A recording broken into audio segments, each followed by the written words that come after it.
Hear me okay? Yes, good. Okay. I have the hour, it's a very short time, an hour. So I have an action-packed menu for you. Our topic is life drawing, structure in the figure, a little bit of anatomy, and I also have a presentation on some of the background history of life drawing as we understand it today. How I organized everything was to do videos. I've been online, teaching online at PAFA since the lockdown, and I discovered that I absolutely love making videos about art. And so I've been using those in all my teaching and certainly part of administration for me as well. But I have several video segments that illustrate different topics tonight. And this is Vita's recording this, so you can probably revisit it. And then I have a bunch of images, and the hour will go very fast, I suspect. But I really want to have your questions. I love questions. Those of you who already know me, you know, I love to just talk about this stuff. As Vita said, I've been very busy. I've been writing a lot more. Many articles published from here to China and on art, and being pretty busy having shows. And and also those of you who also know me already know that I'm very involved in animal rescue, particularly cats. So I just had a litter of kittens born in my studio here at home last week. And they're doing quite well. They're fat, happy little hamsters. Congrats, yay! Hey, kittens. So they're doing just fine. All good things. Since we don't have a lot of time, I want to just start. And I'm going to screen share and go to my desktop where I have everything, my command post. I'm in my home office. I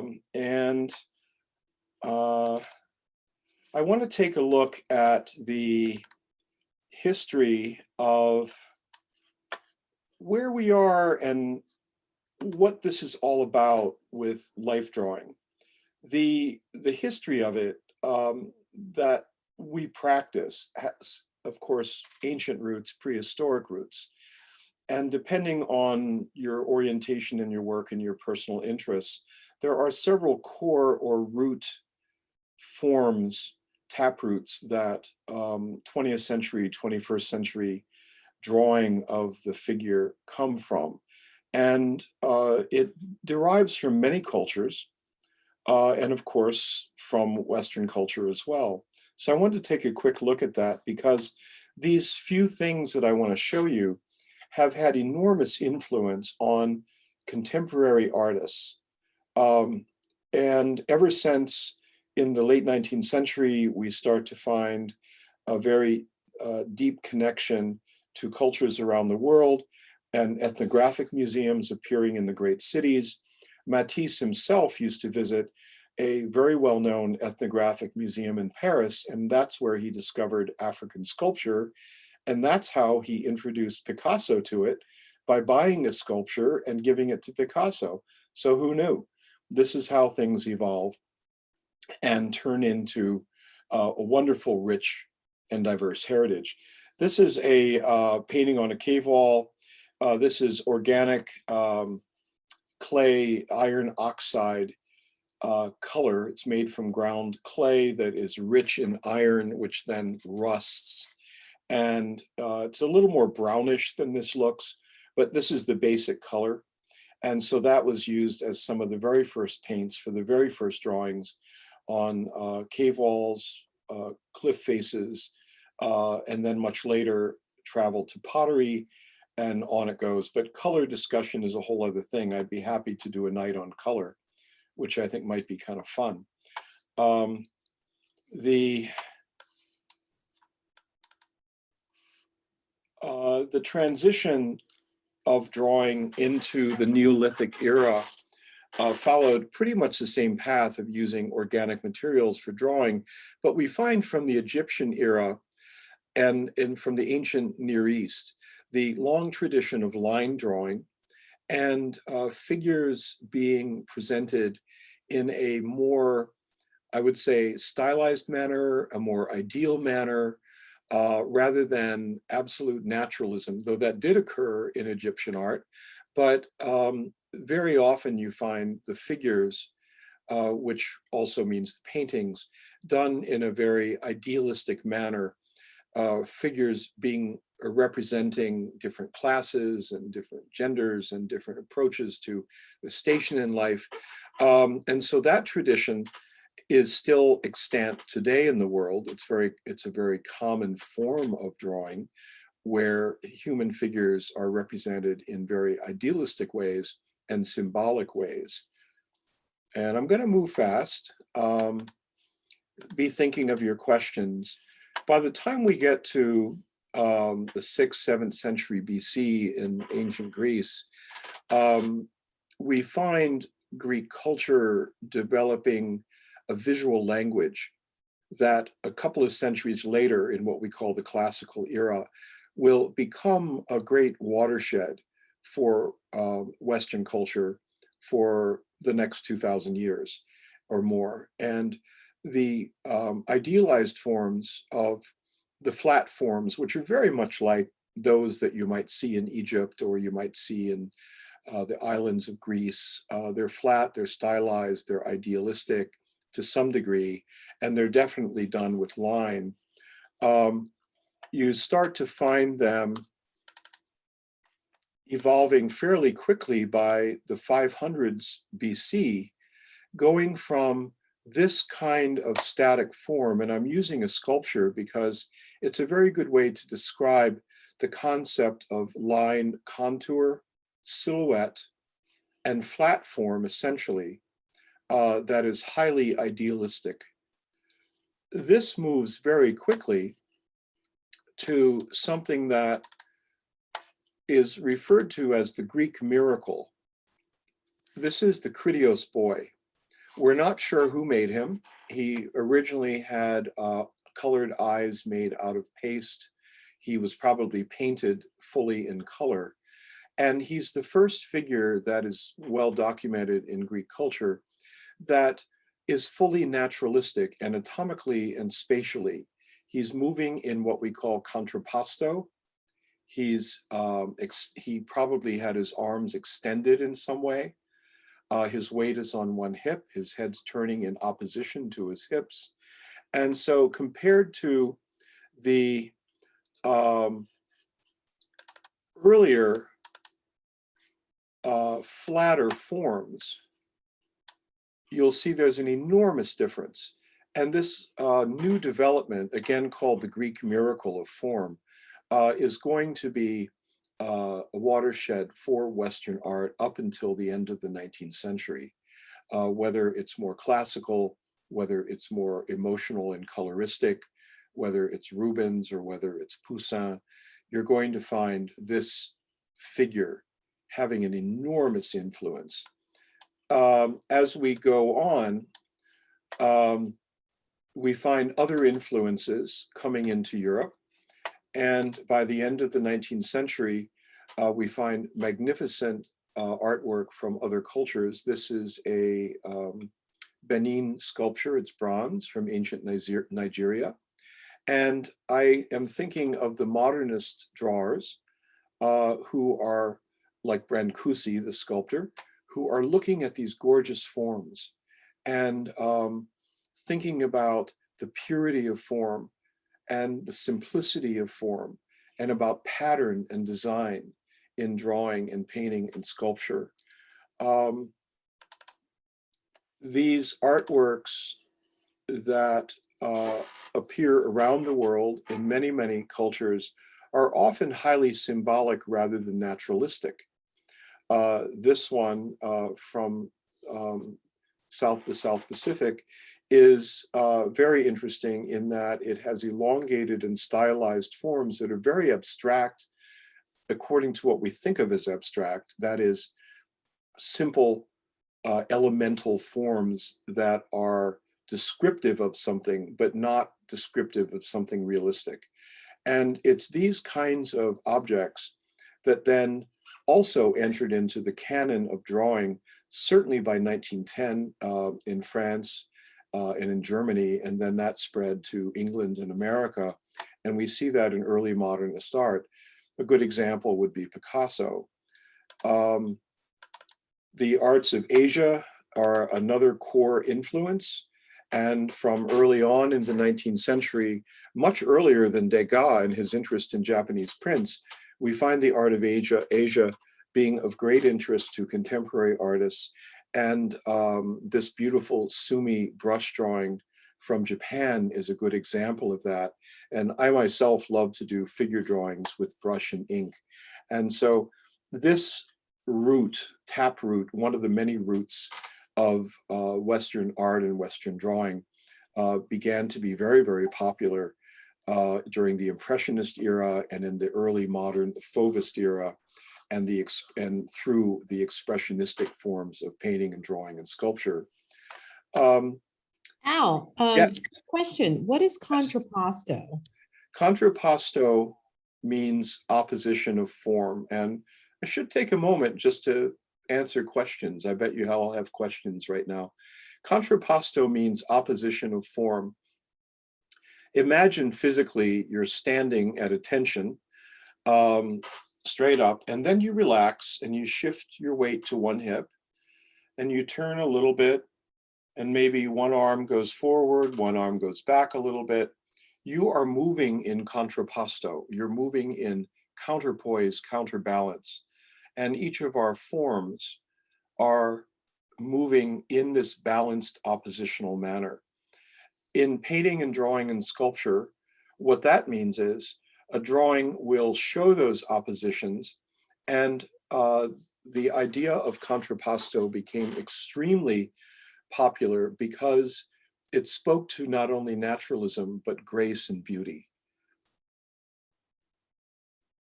It was a good question. Any other questions right now? Nope, that was the only one. Okay. I want to show you as we move along, two elements that relate to all of this. And I'm going to open up all three of these images on the screen. I think you should be able to see them relatively okay. I'll enlarge them as well. In the history of drawing as we know it today, we have something called open form and closed form. And what that means is that in the visual forms of painting, drawing, and sculpture, we have one approach which describes three-dimensional form via outside contour line. And that contour line ebbs and flows, it's thick and thin, and the form of the figure, whatever it is that's being described, or an animal, is fully revealed in form by virtue of the line itself. It does not depend on shading. If you took away the line, it would just go away. There's nothing there. But if it had some shading or color and you took that away, the line would still reveal the form beautifully. You may have questions about this. The opposite extreme of that is what we call open form. Open form, in this drawing by Seurat, this first one is an early 19th century academic drawing. I don't know the artist. This one is by Seurat, the great French pointillist painter. And his drawing is an extreme of open form because it literally has no lines, or if there are, they're extremely minimal. And the form of the figure is created primarily by light and shade. And if you took away the light and shade, it would also vaporize. There would be nothing there. There's not enough line to hold it together. So what you find evolving from, I would say, the Roman era, not so much the Greek era, but Roman era, you find Roman painters working in both open and closed form manner. Well, this filtered into the language of Western art making, so that by the time we get to today, we have some people drawing their figures with line and some drawing them with just shading and tone with maybe a few lines. But then we have a third path, a middle path. This is a Degas, and Degas depends on both. Degas uses line, but the line is really variable, and it comes and goes, it even disappears, it smears, but it's still there. And then he has shading added to it. If you took away one or the other, the drawing would suffer either way. Whereas this one, you took away the shading, it would really dissolve. This one, you take away the line, it would really go away. Some people say that it's like being right-handed or left-handed. We have a preference, but some people use both equally, and they kind of weave in and out of both depending on what they have to do with their hands at that moment.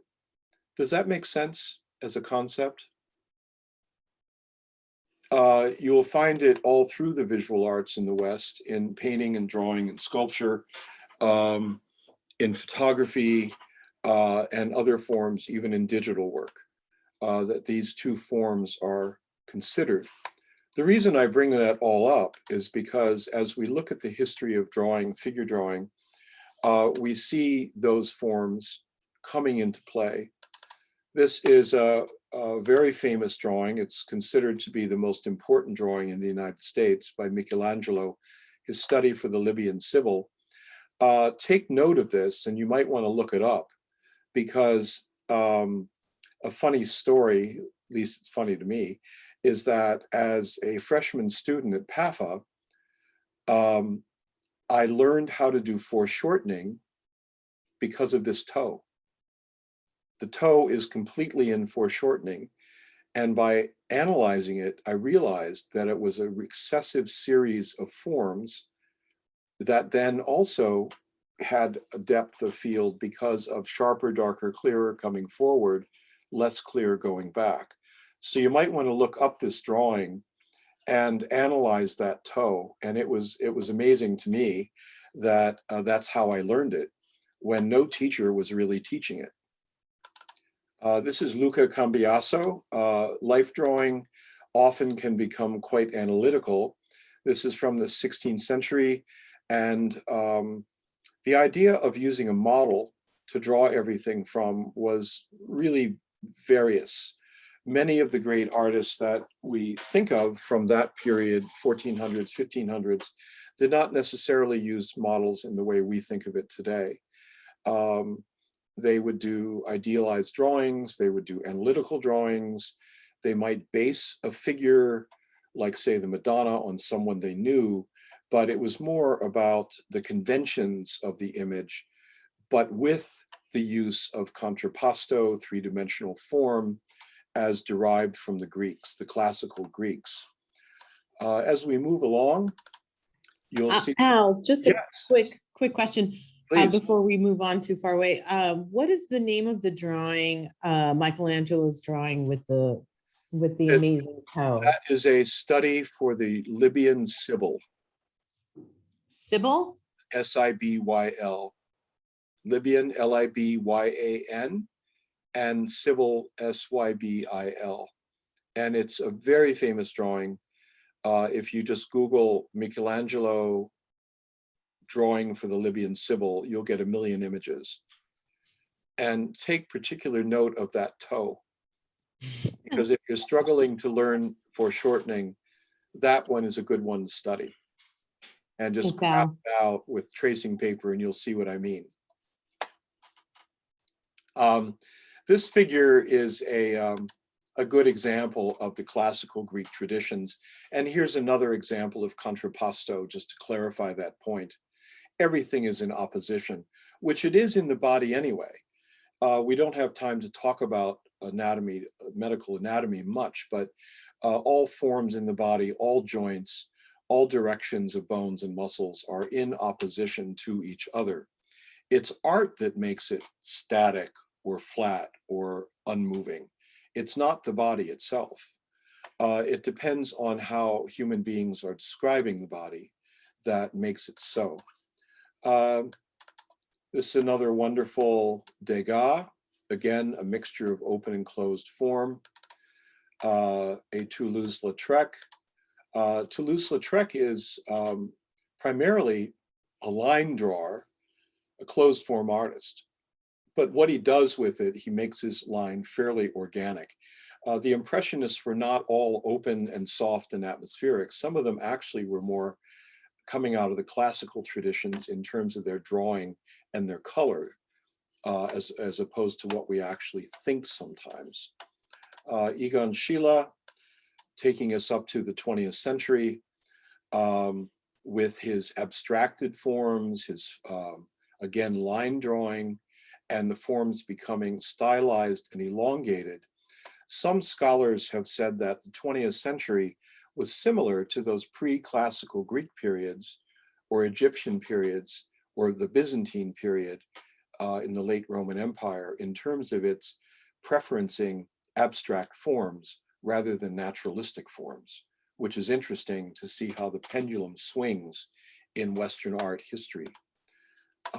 Moving closer to the end here, this concept of abstraction in the figure becomes greater and stronger with many artists. This is a Picasso, and he's simplifying his forms based on his seeing African sculptures, especially.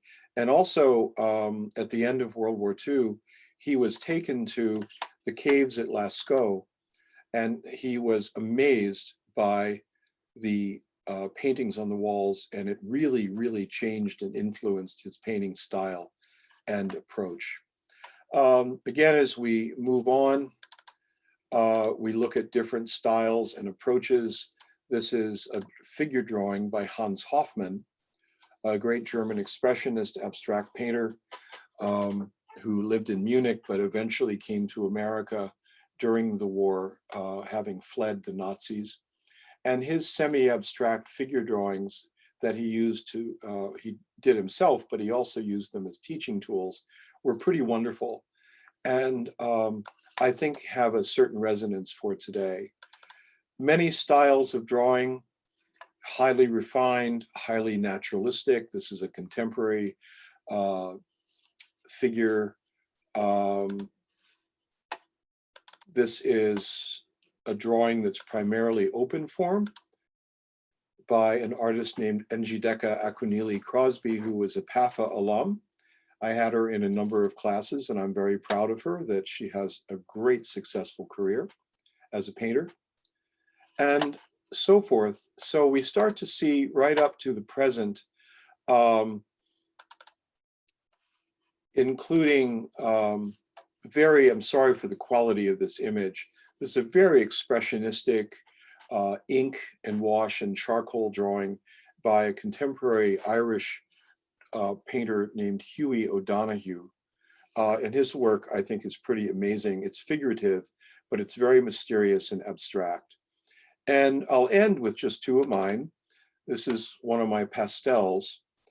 And I'm going to address that a little bit tonight in the videos, which are coming right up. And this one is a mixed media drawing. It's gessoed watercolor paper with a charcoal drawing with pastel and oil paint highlights in various places throughout the drawing. It's about 30 by 40 inches. So there's a little quick and dirty 3,000-year history of the background of drawing. I don't know if anybody has any quick questions right now. No? Okay. I'm going to go on to the videos.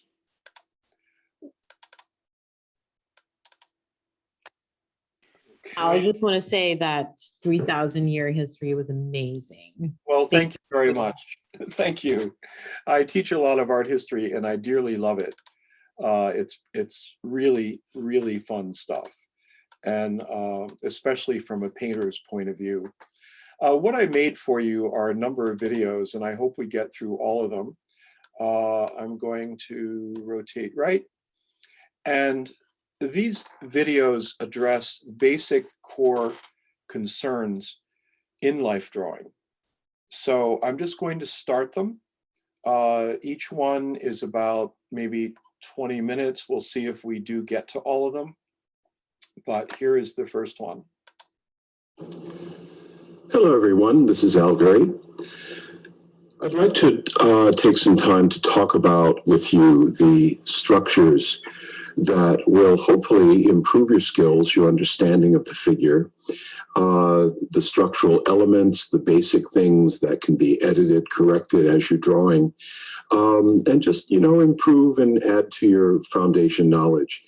Many of the things I'm going to talk about, you probably already know, but it's good to review, to go over them, and possibly there are some new insights that you might enjoy. I'm starting with a drawing that I did previously, just to illustrate some of the big issues, the curves, the interconnecting and reciprocal arcs, big planes, big movements in the large central forms and the secondary forms, and foreshortening. And then there's also line quality and tonality.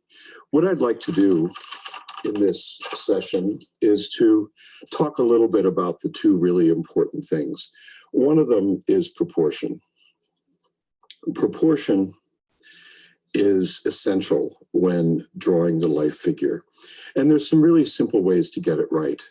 I'm using a couple of photographs.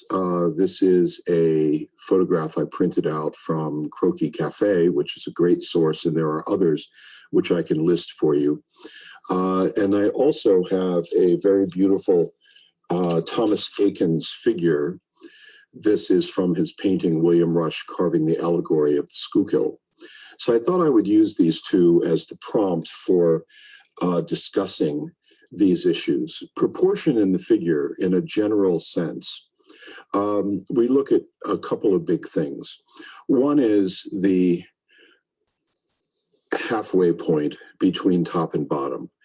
This would be applicable to any pose, but we'll start with standing poses because they're actually not, I wouldn't say easy, but they are the most direct and obvious to analyze. So from the very top of the head to the bottom of the nearer foot in this pose that I'm using, I will take a look at the halfway point. The halfway point will occur at approximately the location of the pubic triangle, the pubis symphysis. In the back of the figure, it'll occur just below the point of the coccyx. So if we could use X-ray vision and see through this figure, we would see that this line cuts right across and through the pubis symphysis. And that will be the halfway point for above and below, between the very top of the head and the hair and the bottom. I'm not second guessing this. I'm not spending time thinking, well, do I include the hair? Do I not? Is it just the skull? I'm just going from top to bottom. And this figure then can be aligned around those top, middle, and bottom points. One of the most difficult things for most people to do is to get used to the idea that we want to draw or lay out the whole figure, not just start at the top with some contours and then work down and kind of fill it in with contour lines. That is certainly a viable way of working and useful. But in terms of learning these things, the structure of proportion has to be analyzed as a whole. And I wish I could say that this is all really easy, but it takes time, it takes practice, it takes memory, it takes repetition. And, that's what's going to give you the kind of results that I think people really want, and I know I want, when I draw. I want to draw with security and knowledge. And then ultimately that, of course, leads to creativity and freedom. So this kind of proportional concept is really important to begin with. All the forms in the body have proportional relationships. So, for example, the elbows line up with the base of the rib cage. The knees are about halfway from the great trochanter of the hip to the foot. The upper arm is about equal in proportion to the forearm plus the body of the hand itself. The hands extend to about mid-thigh in general proportion. And then we get to another very important aspect, which is the head measure. That is, how many heads are in the figure. What that means is we take a measure from the top of the head to the bottom of the chin. And in this ruler that I'm using, this head in this printout is about 1.5 inches. What you want is the visual aspect of any model you're seeing from a distance. And you can measure it with a straight edge, you can measure it with your fingers and go down, that kind of thing. Historically, in books on anatomy and structure, what we very often see are instructors teaching ideal measures and ideal forms and ideal proportions. And those are useful. Very often they come from a classical canon that may have occurred at some point in history, whether it was classical Greek proportions or whether it was high Renaissance proportions, whether it was some romantic idea of grace and fluidity that has created those ideas. And those classical or ideal proportions have been taught for centuries. And they're actually true in most world cultures. Most world cultures, when you look at their art of the figure, where the figure is used, they're usually contained within a canon of ideal concepts about how the figure should look. So the West is not unique in that. Most adult figures in reality will range from about 6 to 7.5 heads. And if you measure any adult standing, and you could measure yourself in a mirror or measure a friend, you would find that they're probably somewhere in there. This relates to the size of the cranium, the head, relative to the overall size of the body. In measuring this figure, 1, 2, 3, 4, 5, 6, 7. So he's a good average of about 7 heads. And if I measure it in the photograph, I'll get the same measure. So one thing you want to do when you start with your life drawings, especially those maybe over 5-10 minutes, up to 20 or longer, is first of all, check your proportions. Take a look at the model. Just sit and look at the model and measure your halfway points on the model. Take a head measure. Take a look at a plumb line to see what things are above what things. So this person's neck is right above, the center of his neck is right above his heel. Take a look at the tilts and the angles within these big forms, between knees, between elbows, and really just take time to look at it. And if you're working on a longer drawing, 20 minutes and more, it's very wise to do a small, quick sketch to work out all of these issues. There's much more to be said about proportion, which I think you might find very, very useful. We can spend some more time on this in just a few minutes. The next big issue that has to do with drawing the figure is gesture. Gesture, by definition, is the movement of any form that is in a holistic sense. So the most common movement in the human body and the animal body and most organic elements like a tree will be the S curve. That is, things are moving and flowing not in a static straight line, a rectilinear concept, which is something that humans have really invented and taken from geometry and crystalline forms and that sort of thing. But organic forms move in an S curve. And they not only move vertically in an S curve from top to bottom, let's say that standing figure again, but they also spiral. They're like a spiral helix. So the forms, as they move from top to bottom in this gestural line, they actually are also turning and twisting very beautifully as they move. And this is acted out through the muscles themselves and the bones, which are what really creates gesture to begin with. We could actually say, though, is gesture visual, or is it medical? Is it anatomical, or is it some kind of expressive feel to things? Well, it's probably both, and you can start with either way. Gesture medically comes from bones and muscles, as I just said. Visually, though, which is really important to us as artists in learning how to draw the figure, is that the figure has a fluidic movement to it from top to bottom as a whole unit. And we will talk about this as the whole visual aspect of what it is we're trying to draw and to evaluate by looking at that wholeness of the figure. Again, one of the great problems that many of us have is looking just at the bits and pieces. We're very good at dealing with details for the most part. I always tell my PAFA students that any high school student can do really well with details. But what's difficult to learn and what must be taught and learned is the overall underlying concepts that are going to make the work wonderful, not just competent. So as I'm laying out this figure from this beautiful Egon's painting, what I've simply done is I've created a feel of the overall movements, the big sweeps of her large movements. I'm not looking at details.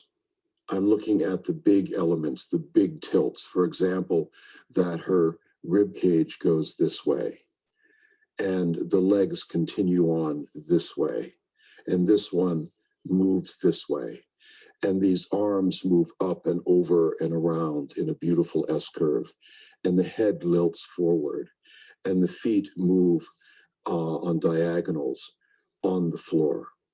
And so along with our proportion, which in her figure is about here, our halfway point, and then her head measure,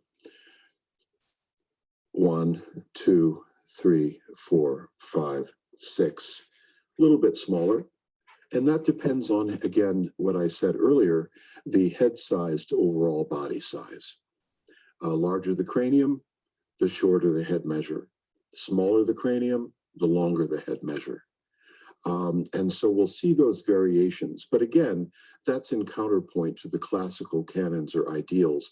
For example, one very popular one that was taught through the 19th century and into the 20th was that heads could be measured as 8 heads.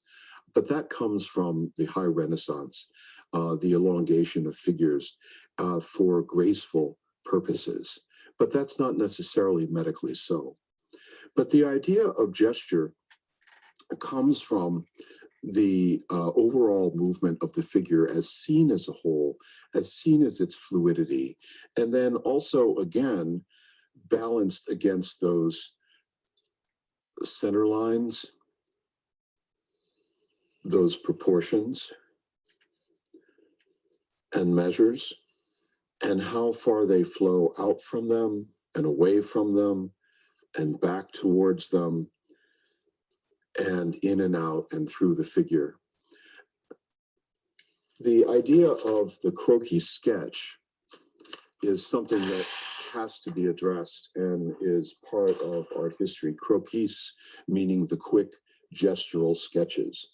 And for example, in a croquis class, a person might do these wonderful, quick, fluid gestural sketches. I've seen many, many people start by drawing croquis as kind of like this and kind of like this. And then they, have a very difficult time finding any sense of movement. It takes a while to get beyond this. This is a natural way to do things. very understandable. But actually those movements of the figure flowing through and around, whether it's just done with one line or whether it's done with tones or broad strokes or done in color, is really what's essential to getting the movement of the figure. The combination of the cropiece with proportion as we pull this together has a very interesting set of relationships. When I start croquis, what I do is, if they're just 30-second ones, sure, what one can do is just kind of move quickly and capture basic elements and get them there.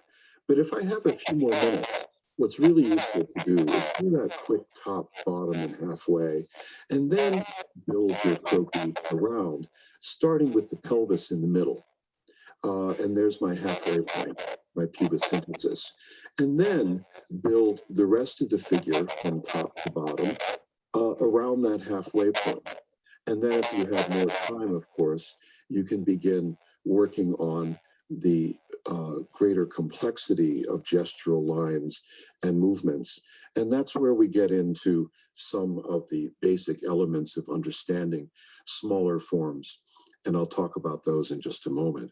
So the relationship of proportion and gesture, and then of course the simple plumb line, what's above what? Her head is above her foot. Her elbow is above her knee. And you can drop simple plumb lines. Some people say that when they start to think this way, instead of just responding, what happens is they slow down. Well, I think that's very natural, but eventually you do speed up again. The next thing I want to talk about are the large central forms, and I'll use my Egon's figure again. I'm going to go back and lay out her graceful forms as a light sketch.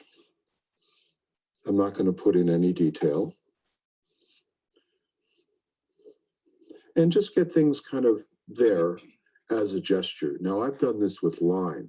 The gesture can be done with tonal sweeps. There are many ways to do croquis.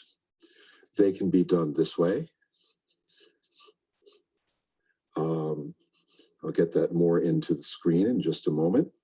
They can be done with stronger, straight, rectilinear lines to create an almost architectural effect. Or, of course, they can be done with curving lines or curving tones that right away get a very organic sense.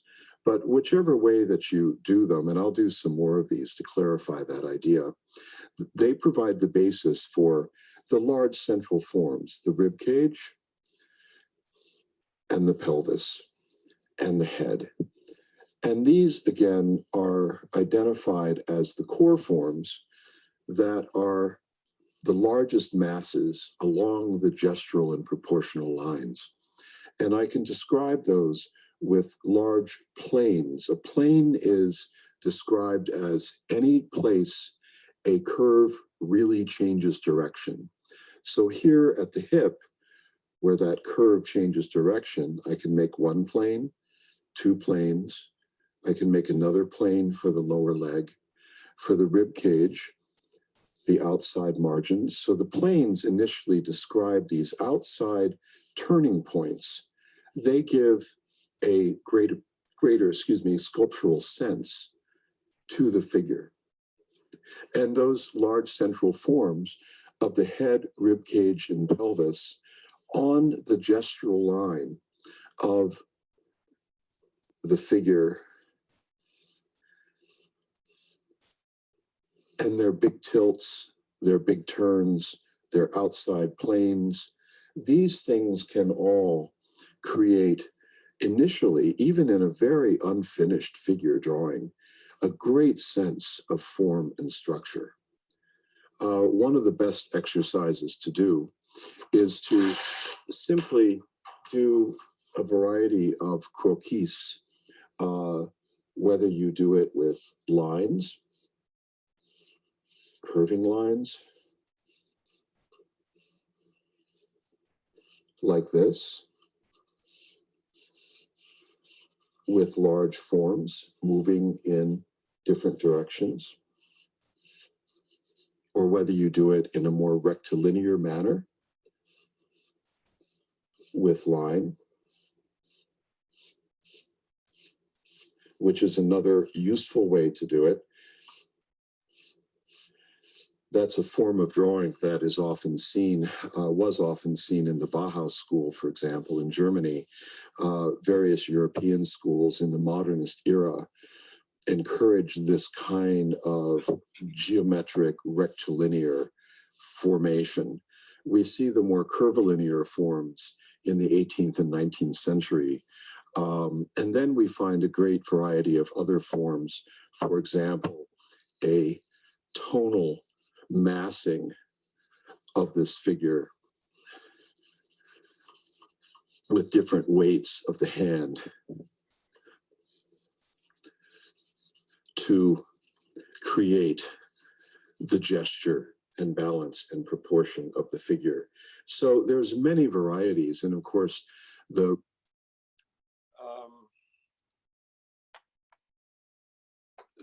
this video has a part two. It automatically, the camera stops there.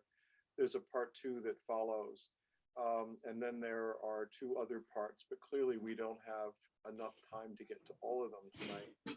Yeah, well, it means that we will have to have another session, Al, but this was so amazing and fascinating already. And I'm wondering if we can take the next couple of minutes for questions. That's what I was thinking. Yep. Great. I already have a couple. One question is, do you usually begin the figure in the middle of the body? Generally, I do, and I'll show you. I'm just going to move this out of the way. I'm going to show you a variety of life drawings that I've done. This one, for example, a pastel. What I did was I sketched a kind of a central looping line that quickly, lightly captured my gesture. And it was very light, it was very cursory. It just captured the fluidity. And that helped me do that, knowing full well that basically what was really important to me was the big ovoid forms of this figure. You can see a little bit of that here. Here's some of my axial lines that show the tilts and turns, the big exterior planes, but it started with a very light curvilinear gesture line. I use that just because it helps me really just see where I'm going, you know, what it is that I'm trying to draw. This is another example of one of those more illustrative drawings talking about those ideas. But yes, that is. And here's some croquis done. This is actually acrylic, brush dipped in acrylic with water. And there's, you can see the center lines flowing through. So you start at the center line, and then do you proceed to the head, or?